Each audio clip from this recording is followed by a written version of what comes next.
Good morning. Today is Tuesday, the 10th of October, 2023, and I'm here in the UK Column studio for a really interesting but very serious interview with a lady called Sam. We are going to be speaking on the subject of children and children being taken by the UK state. And this is a subject which, of course, the UK Column has talked about for many years. And although we've appeared to have been quite quiet on this subject I will say, certainly over the last couple of years, it's a very important subject that goes on.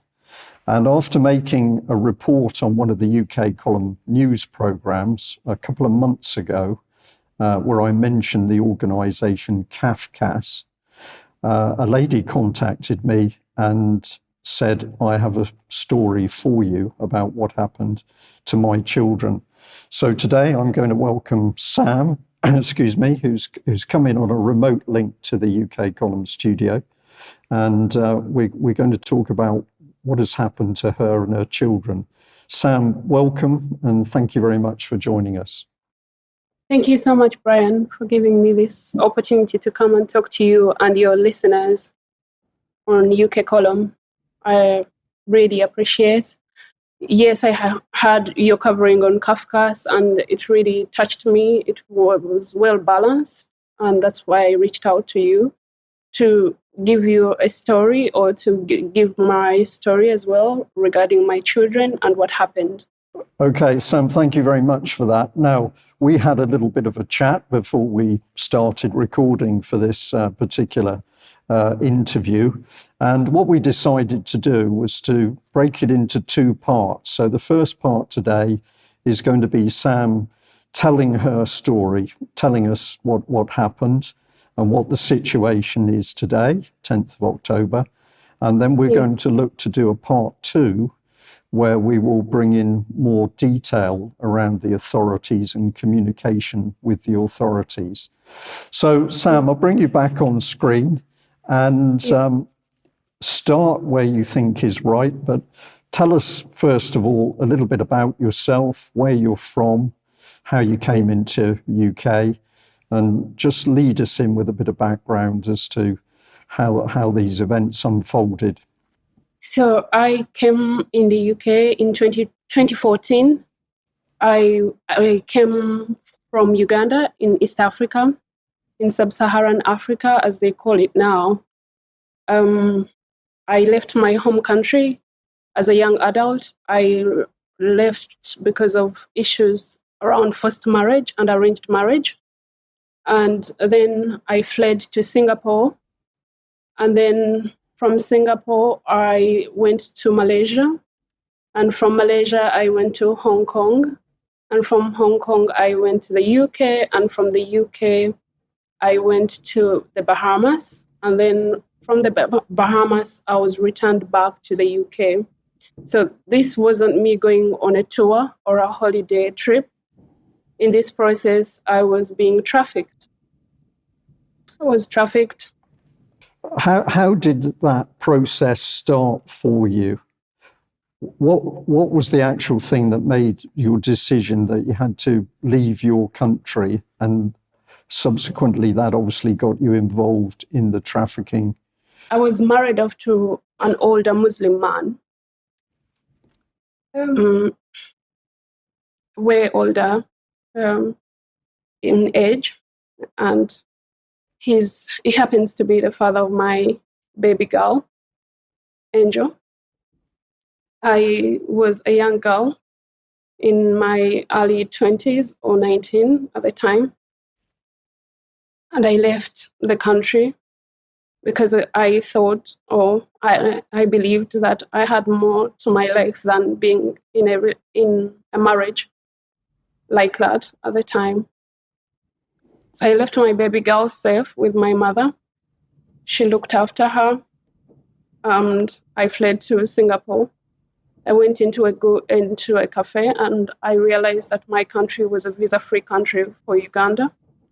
I didn't have a visa. I didn't have anyone. So I left in disguise from the airport, and I went to Singapore from there, that's when all my money ran out and everything, and I landed into trafficking, the trafficking rings that run Singapore, Malaysia, all the way to the south of America. So the situation at home was that an arranged marriage that started your first relationship? Yes, it was. We were Muslim in our house when I was growing up, so it was an arranged marriage. I went to a Muslim school. I studied the Quran. I studied Hadith. I studied Tafsir. I left because it was really risky for me and my baby girl, and it was serious with what was going on.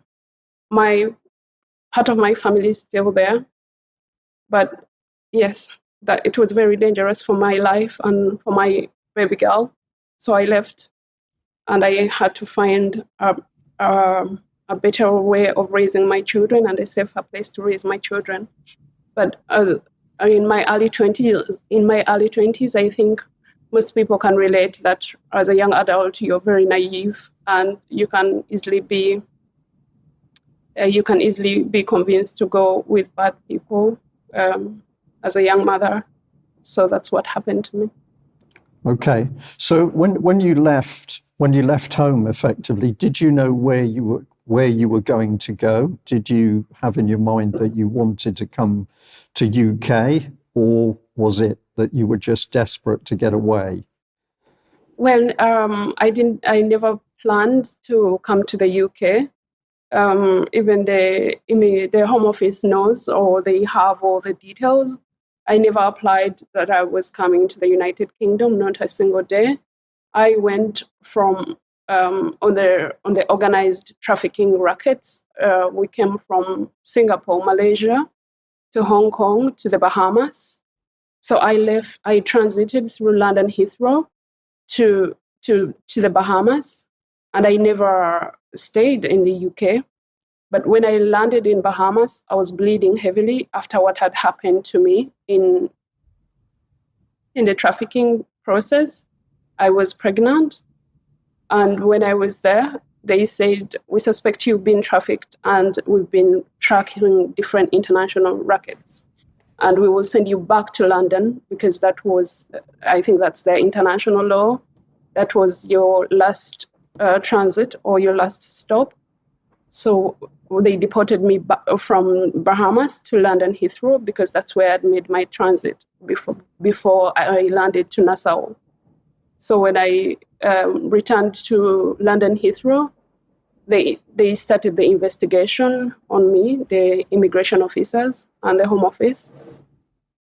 And I was so grateful because they took me out of this dangerous and evil world. The Home Office saved me from trafficking. The place took me away from trafficking. The UK place took me away from trafficking. And they started the investigations. The Salvation Army helped me as well because they were contacted. They took me in with, they took me to a safe house in Dover. It wasn't a hotel, as people sometimes say. It was a safe house for women and men who had been trafficked. I was supported. I lost the pregnancy. It was very difficult. For most people in this country, and I suspect most of the audience of the UK column, and I'm Yes. one of those people, I have no real experience about what trafficking involves and how it works. I can read things maybe in the national press, reports and various stories, but you are the first person that I've ever been able to speak to who's actually been through the system. Now, I know this must be very traumatic for you to think about the time that you were being held by that trafficking system, but are you able to tell us a little bit about how you came in contact with the traffickers in Singapore and what happened, what it was like, and who the other people were that you came into contact with? Well, trafficking is one of, I think, in my own opinion, is one of the most misunderstood topic, because there isn't some people who want to really investigate it. It's so difficult for them, and the survivors, they don't come out to talk about it for mainly safety, because we are told by the NRM system in the UK, or most officials who deal with survivors of trafficking, that it's better actually to stay off social media or to keep your safety, because it's really important that you don't come out and start talking about this. So for 7 years, I never spoke about it in public or anything like that. But I will take you back a little bit of what it entails. I must, when I was in Singapore myself, organ harvesting was going on. Drug trafficking was going on, but this was run by a racket of not Singaporeans as per se, but a racket of people who were coming in, and some people were coming from also all countries all over the world, because they've been doing it for so many years. I was in dark rooms for a very long time. When I say dark room, it means people come into your house, into the house, not your house, but the boss or the owner's house. They have your passport, they have everything about you, and people use you. Sam, did those people make contact with you at the airport? When was the first day that one of these people approached you? Oh, when I ran out of all the monies I had in Singapore, I went out like a young person, and I met other Black people who were there, and I said, "Do you know how I can get a job, or what I can do right now, because I've run out of my money, and also I don't have a visa, and it's very, very strict in Singapore. If you don't have a visa, their rules are very, very stringent. So do you know what I can do?" And one of the girls told me, "Oh, there is this lady here. She helps girls to get jobs. She has several people," not knowing they were actually trafficking women from all over the world, and Black women as well were being trafficked a lot in Malaysia, in Singapore at the border, Johor Bahru. There were young Black women and all women from all over the world who were in these houses. Right. And so you're short of money. You make an approach to other Black people who were there locally in Singapore, and Yes. they effectively pass you on to other people. Were the traffickers there straight away, or did you initially meet anybody who tried to help you in a genuine way, or when did the traffickers actually? When did you make contact with the traffickers themselves? The man, he was Chinese. He was called Peter Hugh. He told me, "You will come from Singapore because there are no jobs. We will take you into Malaysia and we will find you a job. So this is the journey you will take. You will go from on the train. So you go from Singapore through a place called Woodland on the train to Johor Bahru. From Johor Bahru, you enter Malaysia, and from there you get into Kuala Lumpur." So that's how I didn't realize that they were all working as a racket, and some of them were actually Black people as well. So it wasn't just like these Chinese people or white people working. It's a racket. It's a racket of all nationalities who are working to traffic people. So it's not a particular person or anything. And that's how, because their main base was in Malaysia rather than Singapore, because in Singapore, it's a small country, it's a small city, and it's easy to find them.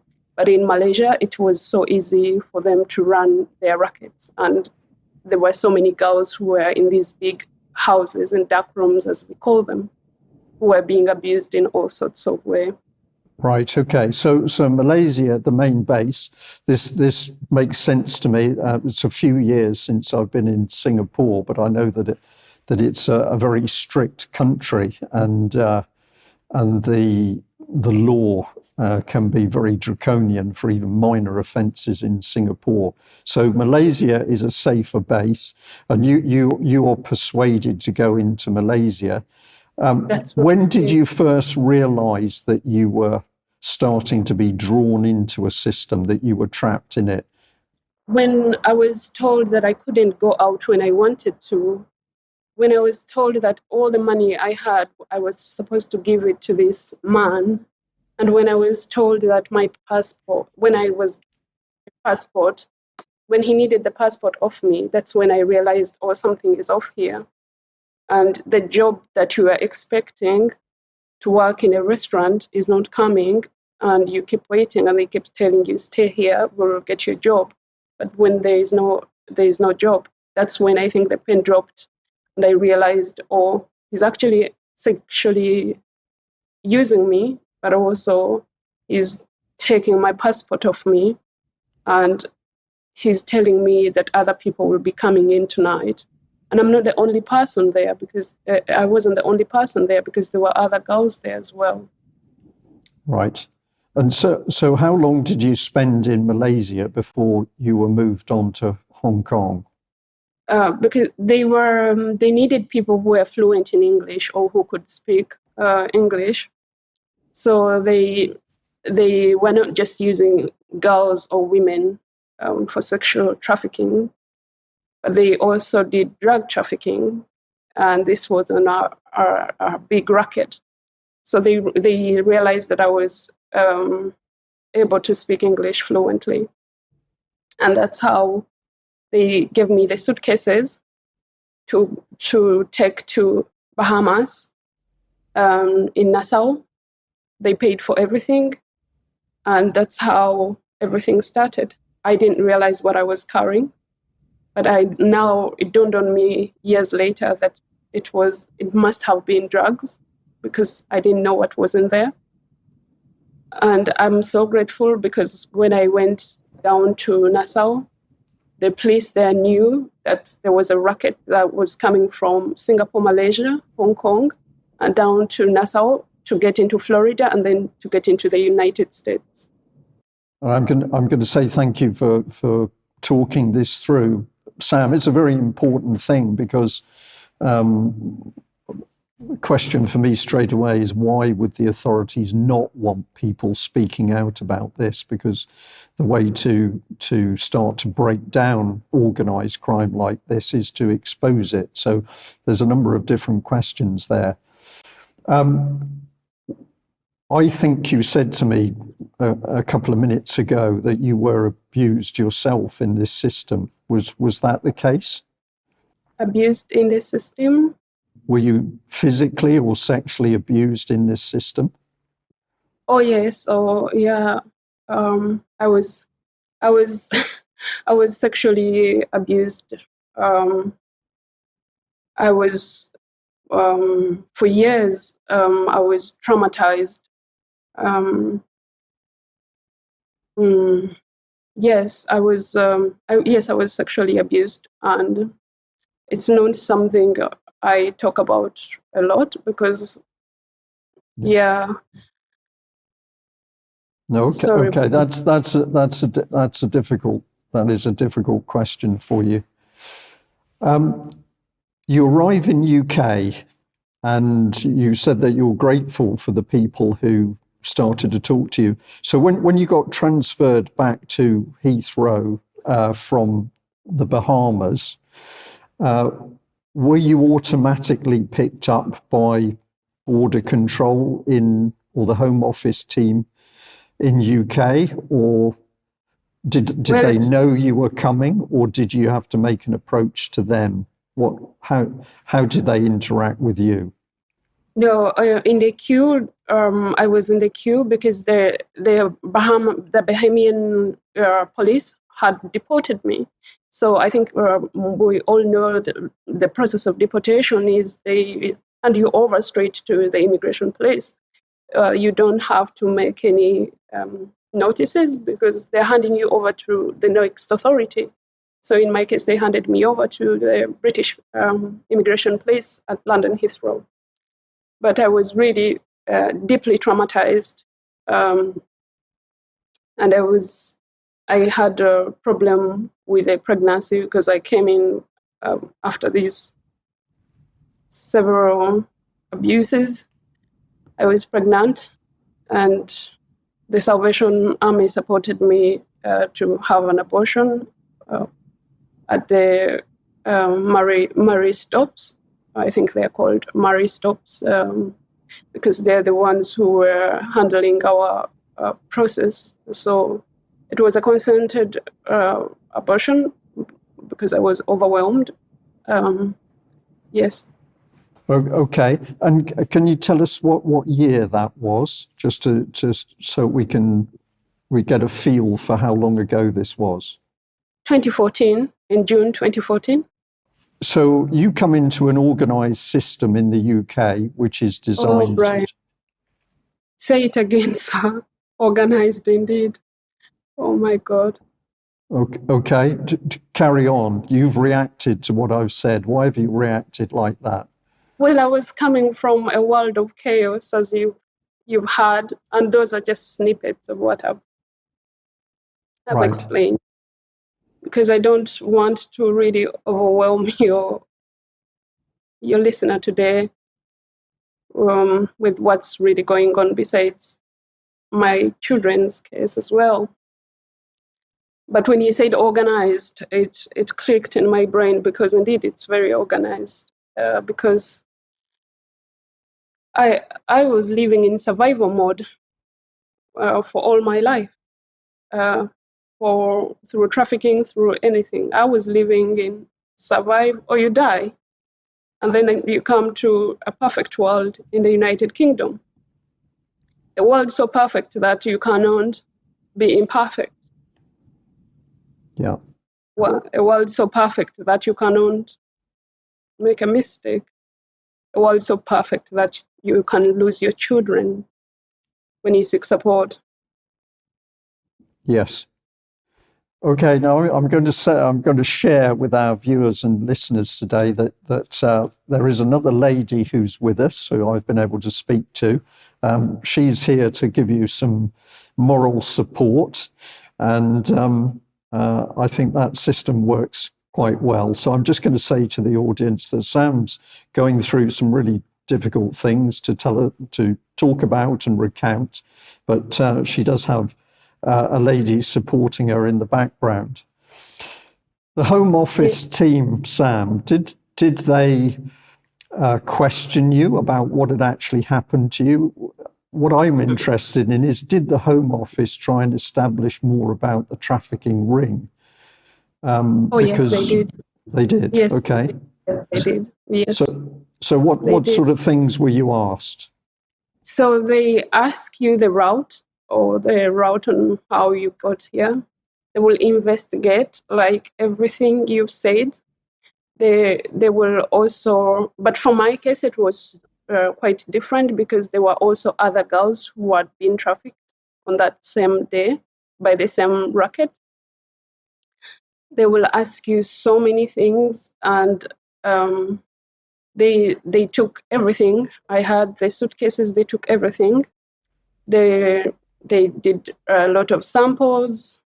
They tested me on the same day. I was detained at the London Heathrow Detention Centre.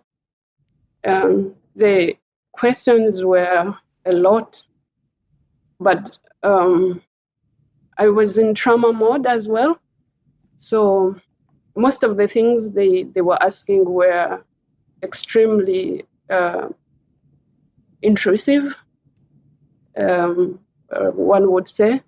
But yes, they do investigate a lot. And I think the asylum cases are different from trafficking, completely different, because the investigations with trafficking is 100+1, overwhelmingly stressful and a lot. It's very deep and very detailed.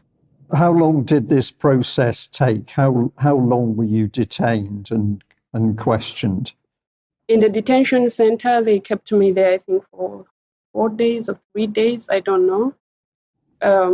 But they kept us in a detention center in London Heathrow. I remember I had an issue there with the immigration officers. I don't wish to say anything, but I'd just come out from the whole marriage stuff, as I briefly explained to you.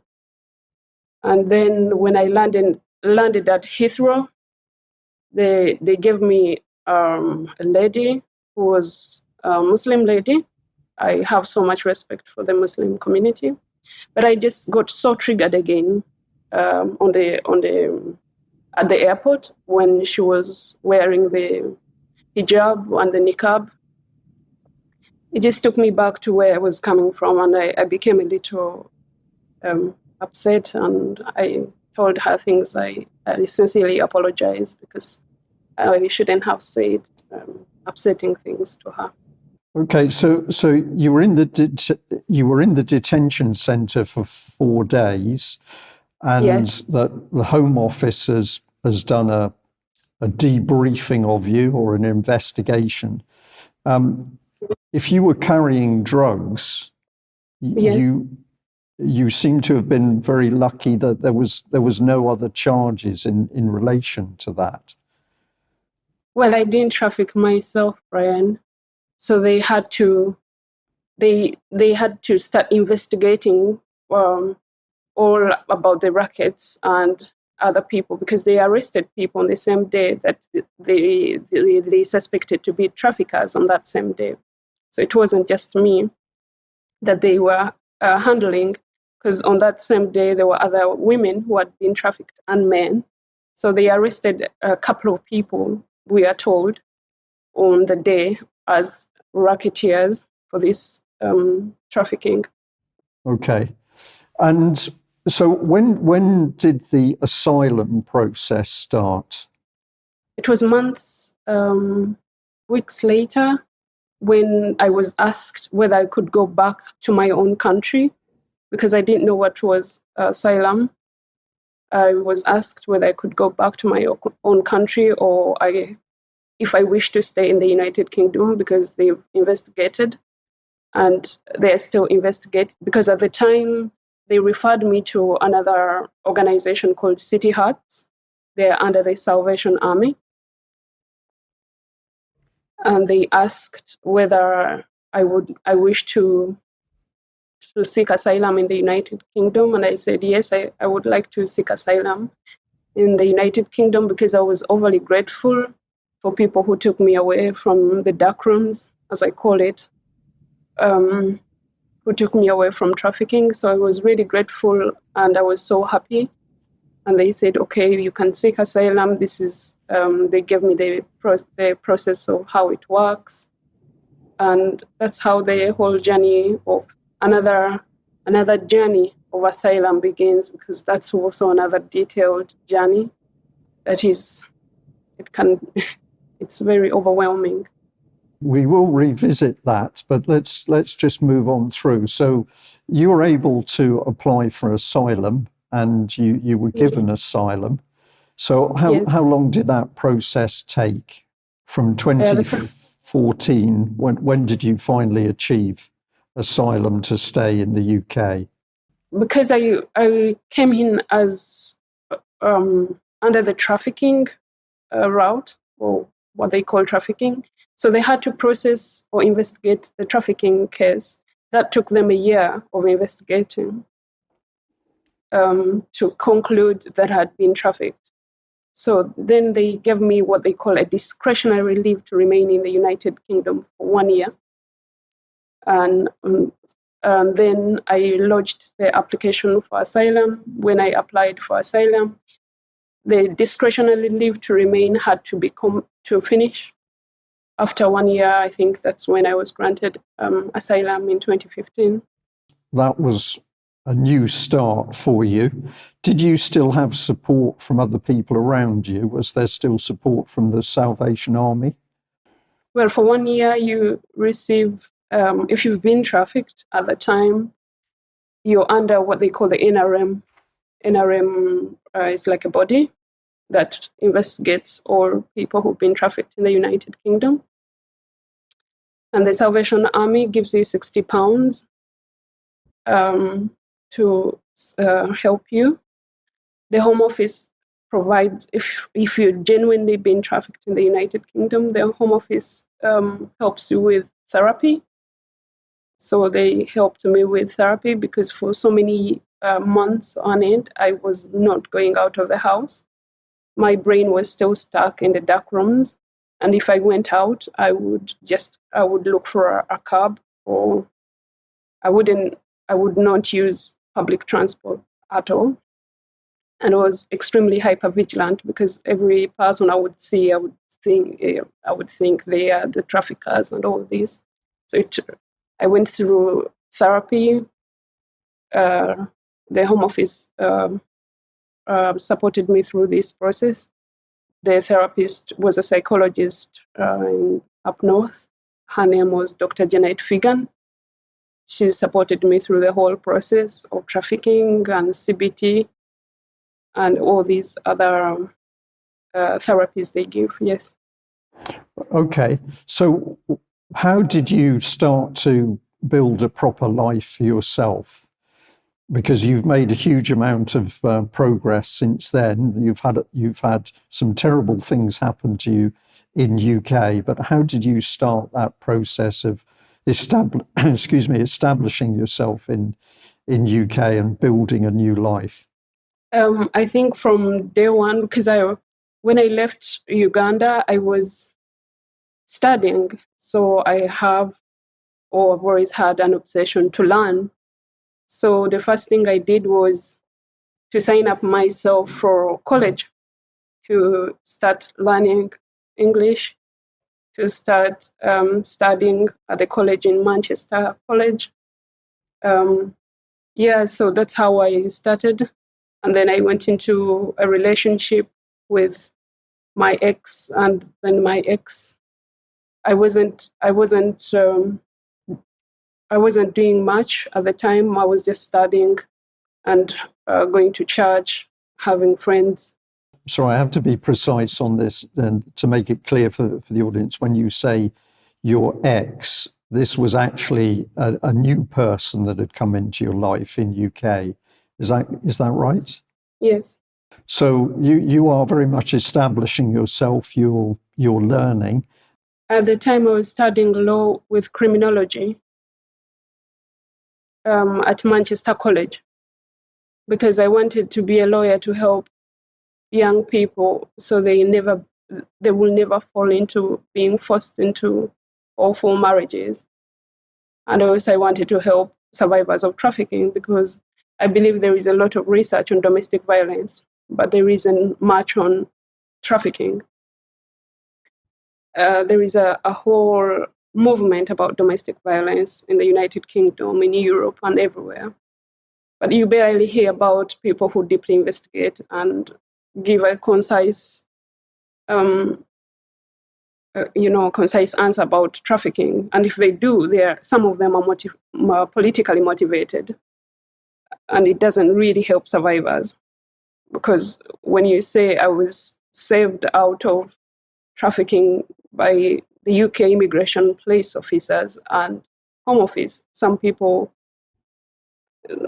they say this is not possible, or this is not, but they did, and not just me. They helped so many other people come out of trafficking, and this is not asylum. This is more heinous and sinister than anything else you could ever imagine.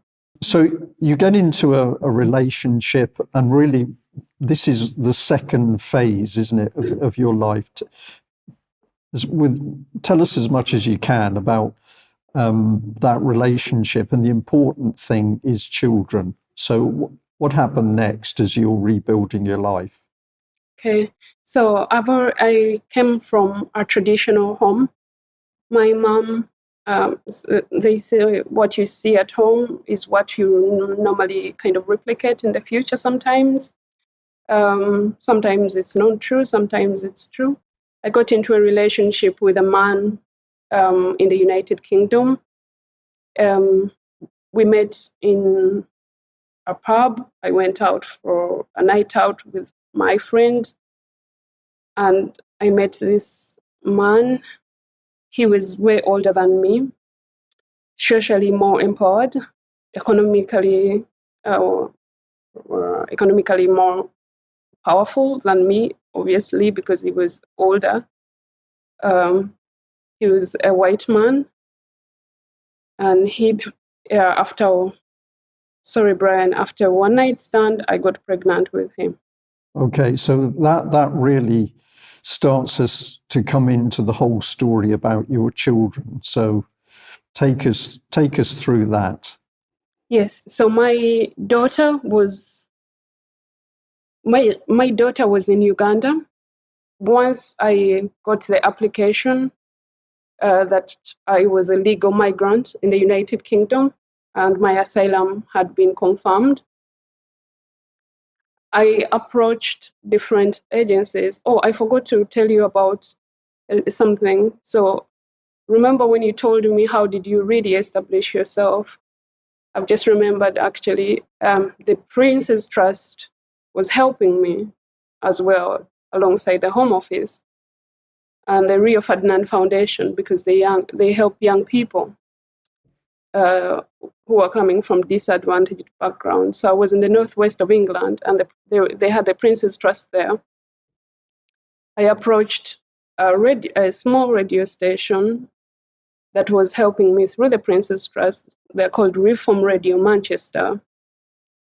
Reform Radio Manchester, the director of Reform Radio Manchester is called Miss Rachel Rogers. She said, Sam, I think if you cannot afford a ticket to bring your daughter or a visa, I found something online. Let's approach the Red Cross to see if they can help you to reunite with your baby girl. And then we approached the Red Cross in Manchester, in Old Trafford. And Red Cross, they were very kind to us, and they accepted the application to reunite with my baby girl. They brought my daughter over to the United Kingdom. She was escorted here, so she didn't come with a family member or another person. She came with an organization called IOM, International Organization of Migrants. And when she came, she came to my apartment. I had prepared her bedroom. Everything was colorful, and we were super excited. And how old was she, Sam? How old was She was daughter? She was nearly 5. Right. She was nearly 5. She spoke our mother tongue, Luganda. She was so excited. So I was excited. I was extremely excited to see my baby girl. I was so nervous and so happy. It was exciting. At the time, I'd just gotten in a relationship with this man, the father of my son now. Were you pregnant at the time your daughter came back? Yes, I was a few days pregnant when my daughter came. Okay. And I said to myself, not another abortion this time, sorry. So, because I had seen what abortion had done to me previously at Mary Stopes, I didn't really like the aftermath of it. So I said, this time, regardless of what happens, I won't go back again. But I think, I don't know what the intentions were. Your relationship moves forward, and Yes. and you ultimately end up with a baby boy. So what happens in that relationship? He didn't want the baby, my son. So he wanted me to have an abortion immediately. And I stood my ground and I said no. So I carried my pregnancy. He was financially supporting us. He did everything he could in his power. Our relationship wasn't perfect at all, but he was supportive as well because he used to do what he could. He never lived in the same house as me. We lived apart. He had his own home, his own family, his previous marriage. So that was also there in the background. Well, very few relationships are perfect, so there were some problems, but you were coping with the situation. And were there any external agencies interfacing with you at that stage, or were you and your partner dealing with the issues on your own? Because I had this fear of I had a fear of not telling him off, as they call it in England, because he was way older than me. I didn't want to tell him off very firmly. So I thought the best option would be I would do it as they do back home in Africa. I would go and speak to the local authority to help me talk to him for me, which was wrong because I didn't realize they call that domestic violence. Actually, now I know they call it a mediator. I wanted someone who could speak to him in a language that he could understand. Yes. Right. I will take you back a little bit. So I approached social services myself through the referees there. I contacted Salford City Council myself to tell them my daughter was coming. My daughter comes over on the 23rd of Feb, 2017. On the 25th of May, 2017, my daughter is removed on an interim care order. When they asked me, well, how did you get into the United Kingdom? I came here as a survivor of trafficking. Alarm bells went off. If you read all their reports, they started sexualizing me. They started using the most terrible words. These are supposed to be professionals. They started using the most demeaning and derogatory words against me and my daughter. They treated us. They treated my baby girl so terribly. Up to now, I just can't believe what happened. When my daughter came over, I was still in college, in Manchester College, trying to complete the diploma in law with criminology. I said to myself, I will not stop studying. So I signed my daughter up to a nursery in Salford Keys. It's called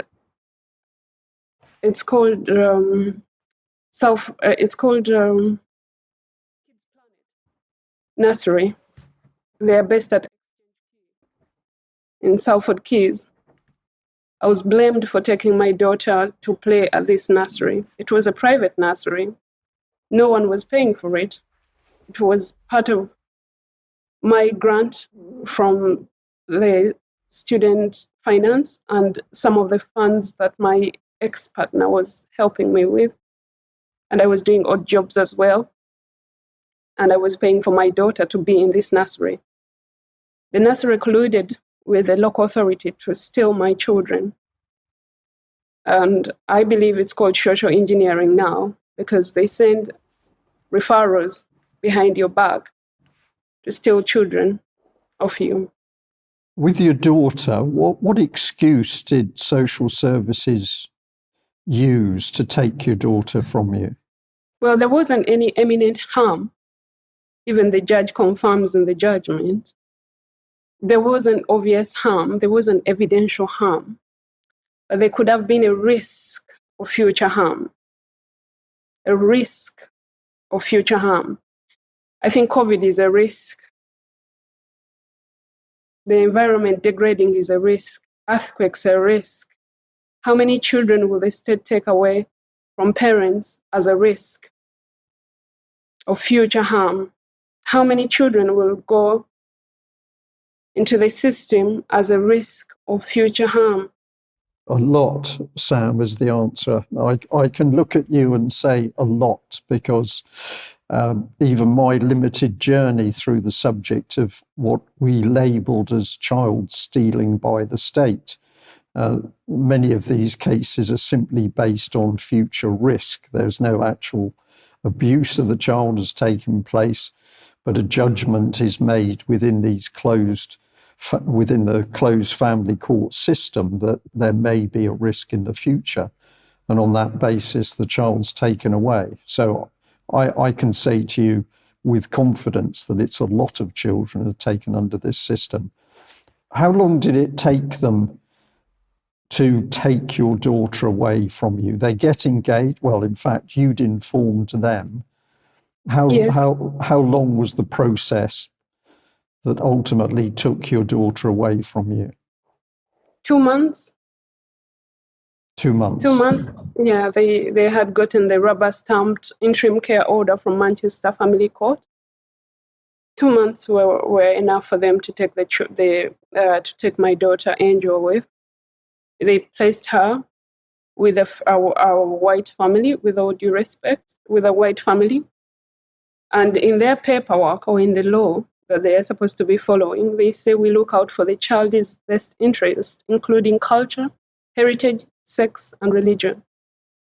Well, they said they look out for these things, but then they placed a child who could barely speak English with a white family in Manchester. And this is not anything against anyone, but it's contradictory to what they are actually saying. They're looking out for the best interest of the children. Right. And Sam, what was happening to your son at that stage? Was your daughter taken before your son was born? My daughter was taken first, and then my son was taken later. My son was taken at birth from the Countess of Chester Hospital. What was the reason they took your son? I think I can guess, but what was the reason that they took your son? I would guess that they took your son because they'd already taken your daughter on the basis of future risk. And because they'd taken your daughter, that gave them the pretext to say, well, we've had to take the daughter into safety, and therefore we now need to take the son. That's right, yes. Yeah. And I can say that but to you. I wanted to take you a little bit before how the social engineering works. Yes, So please do. they said they told me that my relationship with my ex was dysfunctional, which I accept. It was not perfect one bit because of what was going on. They told me that if I separated with him, they will give me back my children. I did. I went to different women's refuge all over the country, in fact, to save my children. I went to a refugee in Burnley. I went to a refugee in Salford. I did everything any mother could do, everything. You did everything, and at the end of the day, that was not enough to get your children back. No, it wasn't. Not right. Good enough.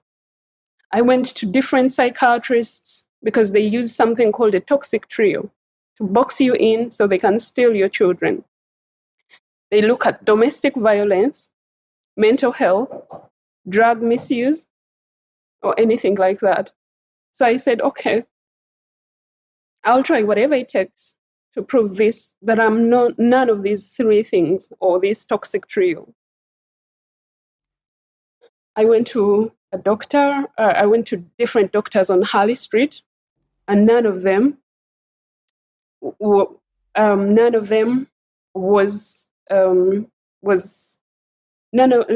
of them said I didn't have a problem.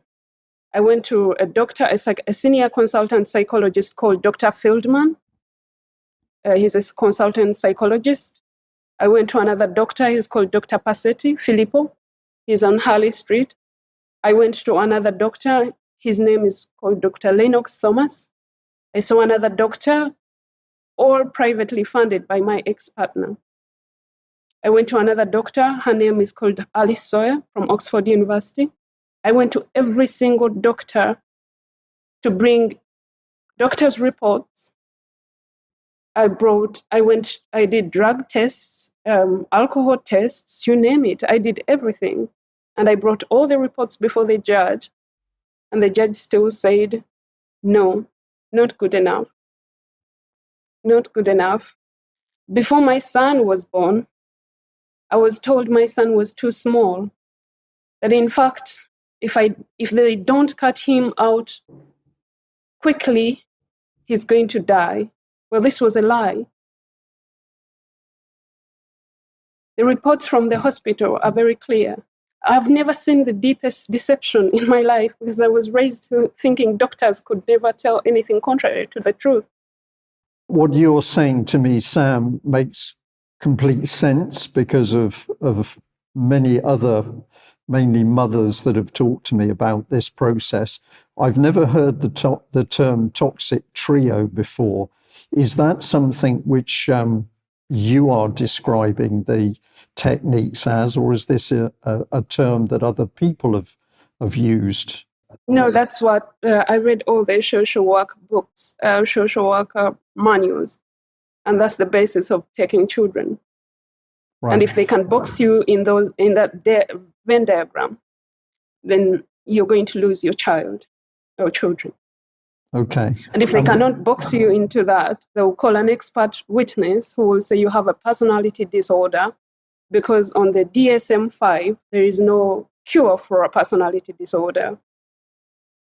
So they have to find something, not a genuine reason, but a way of justifying a rubber-stamped cell for a child. You are in the position you're in. I would say it was reasonable to say that you, by nature of how you came into UK, you were a vulnerable person. And then yes. You've willingly engaged social services because yes. you believed that that was the right thing to do and that this was yes. effectively a protective measure for yourself yes. and your children. And then yes. you find that the system works against you. Were you able to get legal help to challenge this, or did you try and fight this with your own knowledge from your own legal training? Oh my goodness, I got so many lawyers, and I'm so sorry to tell you that so many are involved in child snatching and stealing.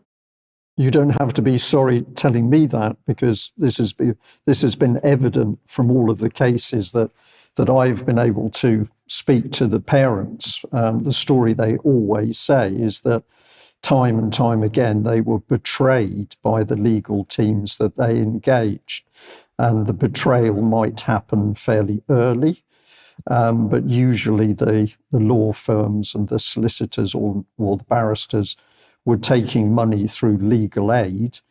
And of course, the longer the case could be dragged out, the more money they could make.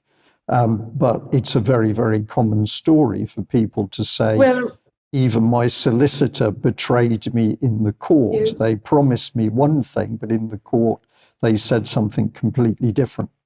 I don't want to forget Chester Hospital, Countess of Chester Hospital. That's where I gave birth to my son. They said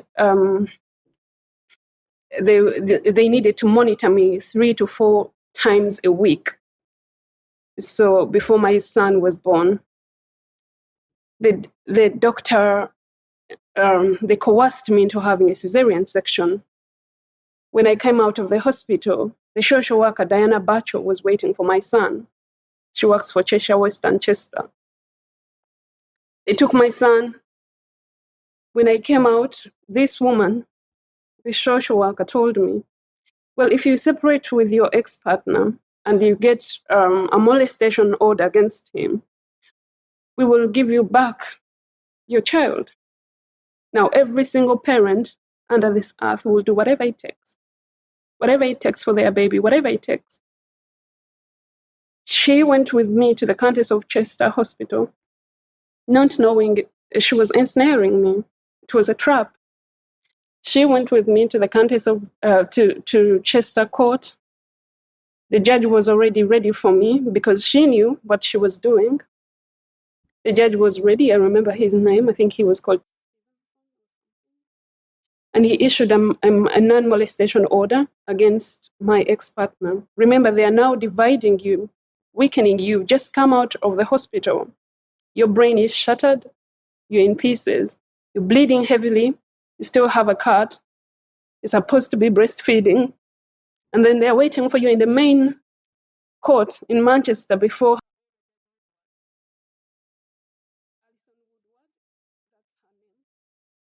So they've already damaged you and destroyed you, but then you're expected to be in court to stand and defend your child, or in fact, make a hasty decision to instruct one of the lawyers they set up for you. Well, we did everything. We instructed to fight for our children. We instructed QC at the time, Queen's Counsel. We instructed QC,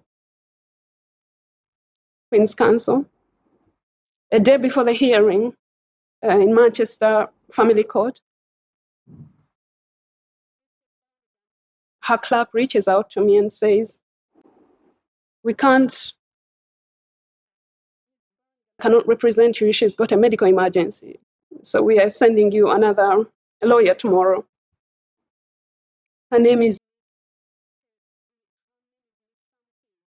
QC, Queen's Counsel.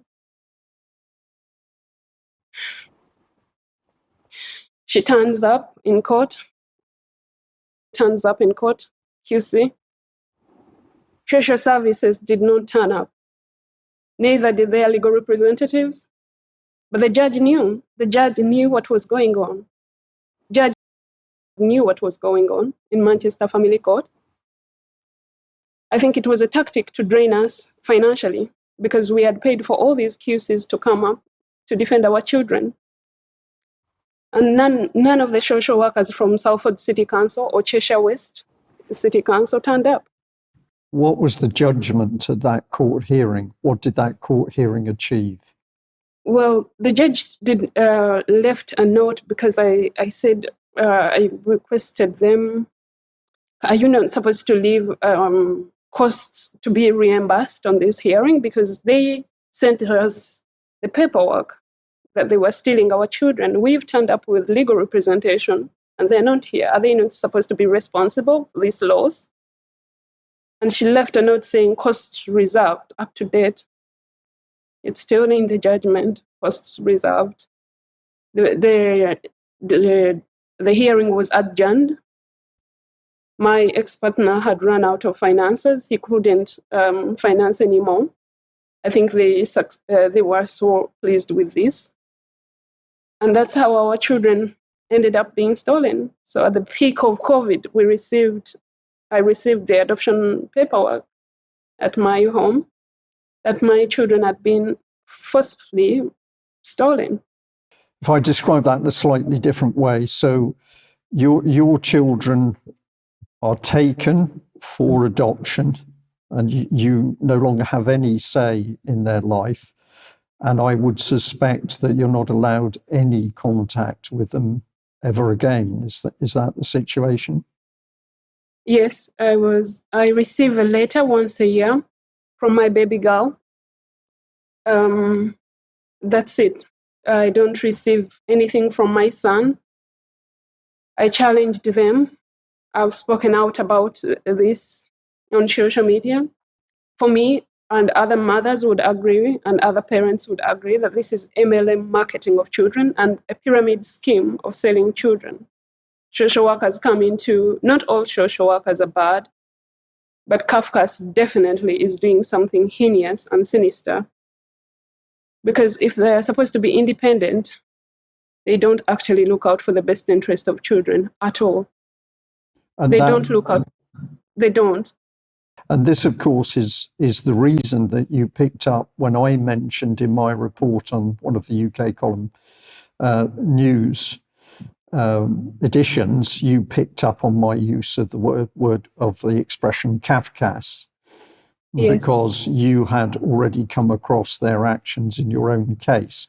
And what I learnt over a number of different cases talking to the mothers is that, of course, Kafkas put themselves forward as representing the child. Their sole job is to represent the child and make sure that everything that happens around the proceedings is in the best interest of the child. But in actual fact, the story from most of the mothers that I've dealt with is that Kafkas worked hand in glove with the local authorities and the social services, and they were part of the ring through the secret family courts to take the children. They do, because I'll give you a clear example. The woman who took my daughter was a Black woman from Salford City Council. Her name is... She was at the time working for Salford City Council. When she managed to steal my child, she was awarded a job in Kafkas. So she's now working as a child's guardian in Kafkas. So they go, once you steal more babies from families, you are awarded a job in Kafkas. So most of them, if not all of them, were former social workers working with local authorities. Yes. Sam, you've been amazingly brave to take us through a lot of personal detail about your life and what's happened to you. I've learned a lot from what you've had to tell us today. The trafficking, yes, I've read things, but when you start to understand how that works, and you've gone all the way through the horrors of that trafficking, you've come to a country, the United Kingdom, where initially you felt safe and you were interacting with people that you believed to be caring. Subsequently, you've had your children taken away from you. What do you think about the United Kingdom now? What do you think about the country that you live in? It's one of the greatest civilizations on earth. It has more people doing good than harm. There are a lot more wonderful people in this country than those who are doing evil things. There are a lot of wonderful people in this great country that are doing good than those who are doing evil to people. And they want to make us believe that there are more evil people, but no, that's not true. There are more wonderful people in this country. There are more wonderful people in this country than those who are doing things like the abuse I've endured, that the abuse my children have endured, that the abuse most people have endured. Okay. In the conversation that we had in the very beginning, which was just a private conversation between the two of us, it was obvious that you had learnt so much, both from that legal training that you had, but through the experience that you've had of having your own children taken. And Yes. I know you have got a lot to talk about and a lot to teach people about that system. So I'm going to suggest that I think that we've come to a natural conclusion for our interaction today. Yes. You've ended with a really sad and poignant part that your children were taken away from you. Stolen is the phrase that you've used, and I would completely agree with that. But you've also gone on not only to learn about the system, but also to try and do something about it. Part of that led you to agree to do the interview with us today.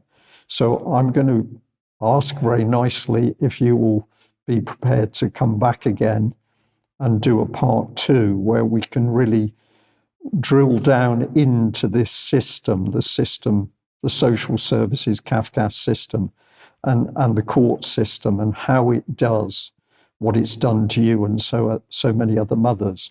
Would you be prepared to join us again? Yes, definitely. I would love to come back, and I'm so grateful, ever so grateful for this opportunity, Brian. Thank you so much, and thank you so much to our dear listeners, and everyone else, and my emotional support. I'm so grateful. Thank you so much. Yes, there is quite a lot to learn, and it's really shocking. You don't expect you don't expect some of the professionals to do the things they do, but that's what's happening at the moment. And children are really being abused in the United Kingdom every single day by those who are supposed to be protecting them.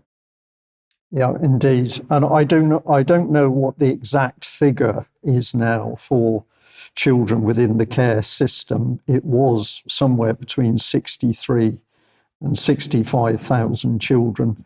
I'm going to also thank you, Sam, for saying such positive things about this country, because it is very easy for people to believe that everything around us is bad and everything to do with authority is bad. That is clearly not always the case, and we know there are very many good people working within social services. Yes. And the NHS, and indeed there are people within the legal profession who are trying to do the right thing, but often in very difficult circumstances. But thank you for giving us a positive line on that. And I'm also going to add that in another case, a CAFCAS officer recently made a very strong and positive decision in order to back a family who were also facing the likelihood that they were going to lose their children. So there are good people there, and what we really need to do is be talking about what's really happening and getting those good people to stand up and be counted. And you, of course, are clearly one of the people that's been prepared to stand up and be counted. So I'm going to say to you, thank you very much for joining us today. Thank you so much. Thank you. I'm truly grateful. Thank you so much.